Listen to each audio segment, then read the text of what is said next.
Hello friends, आज हम बात करेंगे पाइल्स के ट्रीटमेंट के बारे में। जी, मैंने लास्ट वीडियो में बताया था कि इंटरनल हेमोरॉइड्स या इंटरनल पाइल्स जो हैं वो 4 डिग्री के होते हैं। फर्स्ट और सेकंड डिग्री का ट्रीटमेंट तो डाइटरी चेंज और लाइफस्टाइल चेंज से हो जाता है, लेकिन बात करते हैं थर्ड डिग्री और फोर्थ डिग्री पाइल्स के बारे में। इसके लिए हमें ऑपरेशन की ज़रूरत पड़ती है। तो आम जनमानस बवासीर के ऑपरेशन से बहुत घबराता है और घबराने के लिए बहुत उचित बातें भी हैं कि लैट्रिन के रास्ते का ऑपरेशन होगा तो घाव बनेगा और वहाँ पे दर्द भी होगी, रोज़ मल त्याग करना है तो उस समय ब्लीडिंग होने की भी संभावना है, और सबसे इम्पॉर्टेंट बात कि ड्रेसिंग होनी है सुबह शाम। इन सब प्रश्नों के कारण, इन सब बातों के कारण माइंड में फियर बैठा हुआ है कि बवासीर का ऑपरेशन जल्दी से तो नहीं कराना है। लेकिन आज की डेट में, ईयर 2023 में, ये सब बातें महत्व नहीं रखती। आज से 20 साल पहले तक जो पाइल्स का ऑपरेशन होता था वो यही था कि लैट्रिन के रास्ते के अंदर जो बवासीर की नसें फूली हैं उनको या तो हम काट दें या फिर बांध दें। लेकिन आज सर्जिकल एवोल्यूशन इतनी ज़्यादा हो गई है कि हम जिस प्रोसीजर की बात करने जा रहे हैं उसको हम बोलते हैं minimally invasive procedure for haemorrhoids. अर्थ मतलब ये कि जिसमें कम से कम काट पीट होती है। इसको हम बोलते हैं स्टेपलर हेमोरॉइडेक्टमी। स्टेपलर हेमोरॉइडेक्टमी इसलिए क्योंकि ये एक स्टेपलर गन की हेल्प से ऑपरेशन होता है।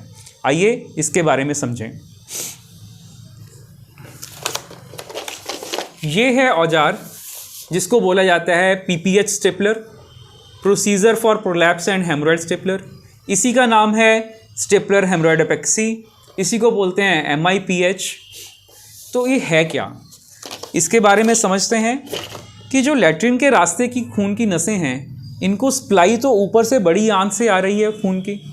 तो इस स्टेपलर की मदद से हम ये जो गन है ये लैट्रिन के रास्ते के अंदर डाल के गुदा द्वार से ऑलमोस्ट 4-5 सेंटीमीटर ऊपर खून की नसें जहाँ से आ रही हैं वहाँ पे एक छल्ले के रूप में मांस को हटा लिया जाता है और स्टेपलर जो है वो टाइटेनियम पिन से उसको स्टेपल कर देता है ताकि खून की सप्लाई वहीं पे कट के सिल भी जाए।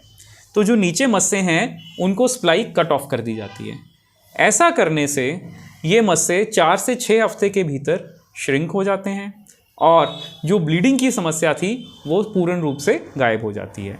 सबसे इम्पॉर्टेंट बात क्या है कि जो छल्ले के रूप में जो हम मांस निकाल रहे हैं जिसको हम रेक्टल डोनट बोलते हैं वो गुदा द्वार से 4-5 सेंटीमीटर ऊपर से निकाल रहे हैं। ऐसा करने से जो ऑपरेशन वाला एरिया है वो पेनलेस एरिया में हो रहा है, आंत के अंदर काम हो रहा है, जहाँ जो आंत पेन इनसेंसिटिव है, जहाँ पे कोई दर्द का अनुभव ही नहीं होता, उस जगह में काम हो रहा है। और दूसरी बात, टाइटेनियम पिन्स जो हैं स्टेपलर की वो उस छल्ले को निकालने के बाद जो घाव बनता है उसको सिल भी दे रही हैं साथ साथ उसी क्षण।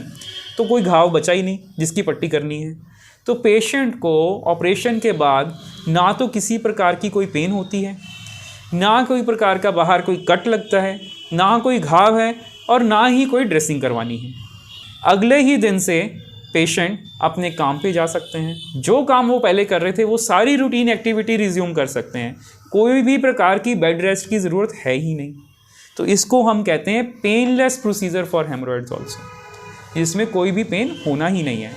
दूसरी इंपॉर्टेंट चीज़ जिसको हम आमतौर पे समझते नहीं, अगले ही दिन से हम ऑफिस जा सकते हैं, तो हमें ऑफिस से छुट्टी लेने की भी ज़रूरत नहीं है।